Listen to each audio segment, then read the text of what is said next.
Welcome to IBDeditorials.com, A Criminal Charity by Investors Business Daily, November 25, 2008. Homeland Security. U.S. citizens have spoken with a resounding verdict of guilty and said they're not going to tolerate those who fund terror in this country under the cover of Muslim charity. In one of the biggest wins yet in the battle against terror financing, federal prosecutors convinced a Texas jury to convict the nation's largest Muslim charity and 5 of its former organizers of illegally funneling more than $12 million to the Palestinian terrorist group Hamas. Jurors read guilty verdicts on all 108 felony charges in the conspiracy, a clean sweep for the Justice Department, which streamlined its case against the Dallas-based Holy Land Foundation after a mistrial last year. It also got a new judge who allowed previously banned evidence. Donations are the lifeblood of jihadist groups such as Hamas. With the help of willing co-conspirators, they conceal their activities and use the Muslim obligation of charitable giving to mask support for their murderous agenda. But Americans won't be fooled.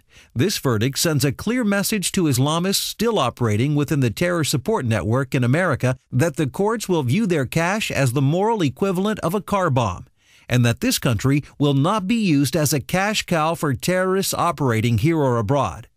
Over the course of the years-long case, prosecutors put more than 300 co-conspirators on notice.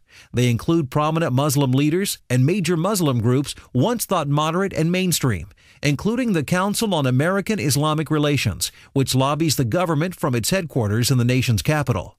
One of the guilty defendants in the case, Ghassan El-Ashi, was a founding director of CARE. He and the others could face up to 20 years in prison. Wiretap evidence heard in the case for the first time put CARE's executive director, Nihad Awad, at a Philadelphia meeting of Hamas leaders and activists secretly recorded by the FBI. Participants hatched a plot to deceive Americans and disguise payments to Hamas as it launched a campaign of terror attacks. CARE co-founder Omar Ahmad joined Hamas big shots at the summit. Washington officials who agree to meet with CARE so it can mau-mau them about, quote, anti-Muslim bigotry and politics of fear, unquote, ought to study that evidence to understand what CARE is and is not.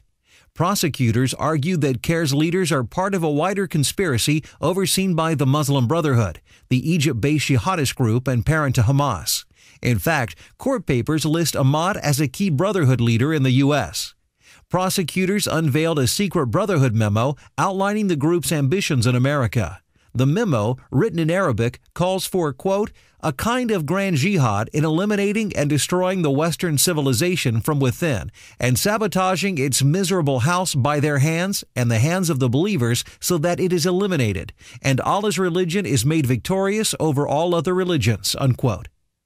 Thanks to the Holy Land trial, we now know the true agenda of CARE and other Islamist groups in the U.S. The abolition of the U.S. system as we know it, and support for designated terror groups. Copyright 2008, Investors Business Daily. Read to you by OutloudOpinion. For more podcasts, visit IBDeditorials.com.